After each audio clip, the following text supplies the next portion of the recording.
তো হ্যালো বন্ধুরা, আজ আপনাদের দেখানো হবে কি করে মা কালীর চক্ষুদান করা হয়। তো আপনারা দেখতে থাকুন।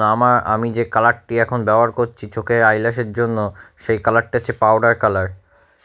সেই একই প্রসেস, তেঁতুল বীজের আঠা দিয়ে সেই পাউডার কালার মিক্সিং করতে হবে। আপনারা দেখতে থাকুন, আমি আর বেশি কথা বলবো না।